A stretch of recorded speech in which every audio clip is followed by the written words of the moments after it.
കാൽനടയാത്ര പോലും പറ്റില്ല. അത്രമേൽ കുണ്ടും കുഴിയുമാണ്. ഇറങ്ങി നടന്നാൽ കുഴിയിലകപ്പെടും ഉറപ്പാണ്.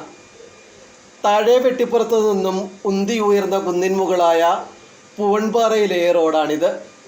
തീർത്തും അപകടക്കെണിയാണ് ഈ റോഡിപ്പോൾ. അധ്യയന വർഷം തുടങ്ങിയതിനാൽ നിരവധി കുട്ടികളാണ് കടന്നു പോകുന്നത്. റോഡിലെ കുഴിയിൽ വീണ് നിരവധി കുട്ടികൾക്ക് പരിക്കേൽക്കുകയും ചെയ്തു.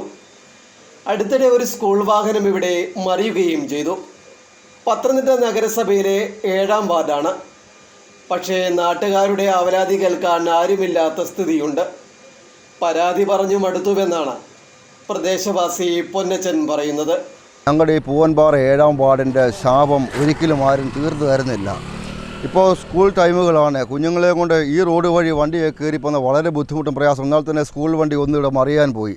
അതുപോലെ തന്നെ ഇന്നലത്തെ 4 മണിയായപ്പോൾ അരിയും കൊണ്ട് ഒരു അമ്മച്ചി വണ്ടിയെ കയറിപ്പോയി. ഏതാണ്ട് അരിയെല്ലാം കൂടെ പൊട്ടി റോഡിൽ കിടക്കുന്നത്. അത്രയും ദുർണമായ ഒരു അന്തരീക്ഷമാണ് നമ്മുടെ 7-ാം വാർഡിൽ സംഭവിച്ചുകൊണ്ടിരിക്കുന്നത്. കാലവർഷം കടുത്തിട്ടും കടുത്ത കുടിവെള്ള പ്രതിസന്ധി നേരിടുന്ന കുന്നിൻമുകൾ കൂടിയാണ് പൂവൻപാറ. വഴി, കുടിവെള്ളമെല്ലാം ഈ കുന്നിൻമുഖ നിവാസികൾക്ക് നിഷേധിക്കപ്പെടുകയാണ്.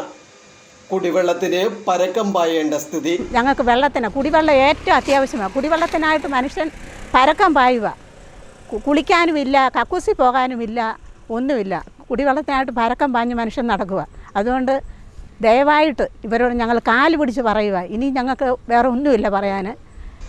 7-ാം വാർഡിലെ പൂവൻപാറ മുണ്ടുകോട്ടയ്ക്കൽ പടി റോഡാണ് ഇങ്ങനെ കാൽനട യാത്രയ്ക്ക് പോലും ആകാത്ത വിധം പൊട്ടിപ്പൊളിഞ്ഞു കിടക്കുന്നത്. തെരഞ്ഞെടുപ്പിന് ശേഷം വാർഡ് മെമ്പറെ കണ്ടിട്ടേയില്ലെന്നും പൂവൻപാറ നിവാസികൾക്ക് കടുത്ത പരാതിയുണ്ട്. ഇവിടുത്തെ കൗൺസിലർ ആണെങ്കിലും പിന്നെ MLA ആണെങ്കിലും ഞങ്ങളെ ഇങ്ങോട്ട് തിരിഞ്ഞൂടെ നോക്കുന്നില്ല. കൗൺസിലറെ വിളിച്ചാൽ കൗൺസിലർ അവിടെ ഉണ്ടോയെന്ന് പോലും അറിയത്തില്ല, ഉണ്ടെങ്കിലും എടുക്കത്തില്ല. ഏതായാലും കുടിവെള്ളം, സഞ്ചാരയോഗ്യമായ റോഡ് എന്നിങ്ങനെ ഏറ്റവും അടിയന്തര പ്രാധാന്യമർഹിക്കുന്ന കാര്യങ്ങളാണ് പൂവൻപാറക്കാർ മുന്നോട്ട് വയ്ക്കുന്നത്. നടപടിയുണ്ടായേ തീരും. ഒരുപാട് സ്കൂൾ കുട്ടികൾ പോകുന്ന റോഡാണ്. ഓട്ടോയിലായാലും 2 വീലറിലായാലും പോകുന്ന യാത്ര വളരെ ദുസ്സഹമാണ്. ഇതിനൊരു പരിഹാരം കണ്ടെത്തണം. അതിനാണ് ഞങ്ങളെല്ലാവരും ഒന്നിച്ചു കൂടിയിരിക്കുന്നത്.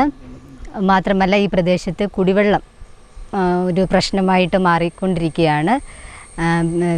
വേനലായാലും മഴയായാലും കുടിവെള്ളം ഞങ്ങൾക്ക് കിട്ടണം. അതിനും ഒരു പരിഹാരം കണ്ടെത്തണം.